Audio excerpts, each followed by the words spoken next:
Привет всем! Настало время поговорить о базовых принципах тренировки. Конечно, вы можете встретить в рассказах бывалых, где-то в сети какие-то тренировочные планы. Но как понять, действенен этот план или нет без эксперимента? Им выход определенный есть. Есть базовые принципы тренировок, которым следуют все спортсмены на выносливость. И сейчас я назову вам эти базовые принципы. Этих принципов всего 5. И каждый практически из них имеет общее и частное выражение. Давайте же перейдем, не будем тянуть кота за хвост и перейдем, собственно, к изложению этих принципов. Первый и самый главный принцип – это постоянство. Второй принцип – это постепенность. Третий принцип – это доступность. Четвертый принцип – это индивидуальность. И пятый принцип – это вариативность. Вот тот кулак, который пробьет любые стены и сможет развить вас настолько, насколько вы вообще можете развиться. Любая тренировочная система должна содержать в себе все 5 вышеизложенных принципов. Если выкинуть хотя бы один из них, то эффективность ваших тренировок упадет даже не на 20%, то есть не на 1/5, а упадет гораздо сильнее. Сложно сказать, в каком именно проценте, но точно гораздо больше. Итак, давайте рассмотрим эти принципы по подробности. Как вы помните, первый принцип – это постоянство. Постоянство в спорте – это прежде всего составление тренировочного плана на большие временные периоды. Что и такое большие временные периоды? Для людей это десятилетия. Для собак это годы. То есть ваш тренировочный принцип для, к примеру, собаки, уиппета, должен начинаться от щенка, пройти стадию юниоров, пройти стадию стандарта, помочь ей выступить в ветеранах. И вот когда собака выходит на пенсию, да, тогда, наверное, можно использовать уже только поддерживающие тренировки. Это общее выражение этого принципа. Частным выражением принципа постоянства является работа с более маленькими временными промежутками. А именно неделями или десятидневками, декадами, в зависимости от того, какую тренировочную программу вы выбрали. Вы должны понимать, что весь тот объем тренировок, который вы запланировали на этот временной промежуток, вы должны распределить по нему равномерно. Неправильно будет в конце недели, набравшись смелости, выполнить весь объем, а потом умирать от таких нагрузок. Лучше заниматься по 30-40 минут в день или через день, в зависимости от вашего тренировочного плана. Это позволит организму получать адекватную нагрузку и адекватно восстанавливаться. Постепенность.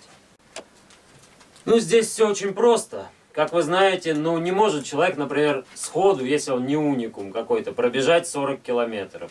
Но постепенно, прибавляя поскольку-то, например, вы сможете 3 пробежать, и постепенно прибавляя какую-то нагрузку, вы сможете легко преодолеть и 40 километров и больше, если вы будете придерживаться правильного тренировочного плана.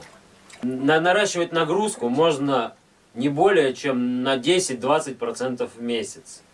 И тут нужно поговорить, а каким образом можно нарастить нагрузку. Существует 2 способа увеличения нагрузки. Это повышение интенсивности или повышение продолжительности тренировок.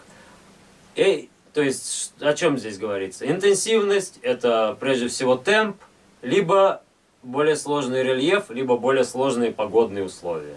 Как вы знаете, бежать в дождь, в горку, при встречном ветре гораздо сложнее, чем бежать по ровной поверхности в прекрасную погоду плюс 15. Продолжительность, но здесь вообще все понятно. Так вот, ваши эти 10, 15, 20% должны включать увеличение и интенсивности, и временных. Но это не значит, что нужно на 15% увеличить интенсивность и на 15% же время. Нет, нужно как-то эти 2 момента между собой увязать. Следующий пункт – это доступность. Доступность частично мы рассмотрели уже, когда говорили о постепенности. То есть, все должно выстраиваться, ваш тренировочный план должен выстраиваться из маленьких кирпичиков, доступных вам на данный момент. С собаками немного сложнее. Как вы знаете, собака, она изначально достаточно физически развита. Она азартна, она хочет играть со своим хозяином, работать. И уже вы должны быть регулирующим фактором, который скажет: нет, стоп, дружок, на сегодня именно эта нагрузка является для тебя адекватной и доступной, чтобы ты успел восстановиться к следующей тренировке. Потому что восстановление — это тоже очень важный момент. Поэтому я предлагаю для щенков, причем это не для совсем маленьких щенков, а уже для достаточно сформированных, готовых вообще к физическим нагрузкам. Это 15 минут в день. А для взрослых собак, которые никогда не занимались, это 30 минут в день на интенсивности 6 минут на километр. То есть это 10 км в час. Вот такая тренировка является доступной и при этом развивающей. То же самое и для физически здорового человека. Практически можно очень быстро прийти к такому моменту. Естественно, от 15 минут и дойти до 30. Следующий пункт — это индивидуальность. И здесь тоже есть общие моменты и частные. Все мы разные, и все животные разные. Они, животные, представители разных пород, имеют разную степень подготовки, имеют разные индивидуальные, опять же, особенности. И важно подобрать так тренировочный план, чтобы он отвечал вашим целям и задачам. Возьмем частный пример. Курсинг и рейсинг. Как вы знаете, в рейсинге пробегают 350-400 метров. В курсинге дистанции бывает и 850, ну, может быть, судья поставит и километр. И, как вы понимаете, готовиться к этим двум дисциплинам нужно по-разному. Курсинг предъявляет гораздо более высокие требования к выносливости. Соответственно, тренировочный план должен быть построен иначе. Вариативность. Вот вариативность — это именно то, что приносит в нашей тренировке драйв, разнообразие, разбивает повседневную рутину. Многие тренирующиеся люди все время повторяют одно и то же. Вы можете таких людей наблюдать. Они бегают по стадиону, все время с одной и той же скоростью, все время одной и той же дистанции. И это не развивает.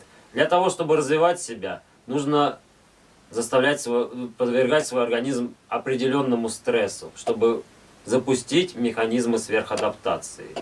Ваш организм привыкает к определенному типу движения, к определенному ритму, темпу и так далее. И нужно порвать этот порочный круг. Есть много видов тренировок. Подробно мы остановимся на этом позднее, но сейчас назовем 4 типа тренировок. Классифицируем их так: силовые тренировки, скоростные тренировки, тренировки на выносливость и технические тренировки. Вот правильная компоновка всех 4 типов тренировок позволяет вам достигать действительно высоких результатов. Перейдем уже к частному. Даже внутри одного типа тренировок, даже выполняя примерно одну и ту же работу, вы должны максимально разнообразить свои тренировки. То есть, если сегодня вы бежали по полю по часовой стрелке, завтра вам надо, даже если вам придется бежать ту же дистанцию, вам нужно бежать ее против часовой. Нужно находить какой-то рельеф, может быть, какие-то новые поверхности.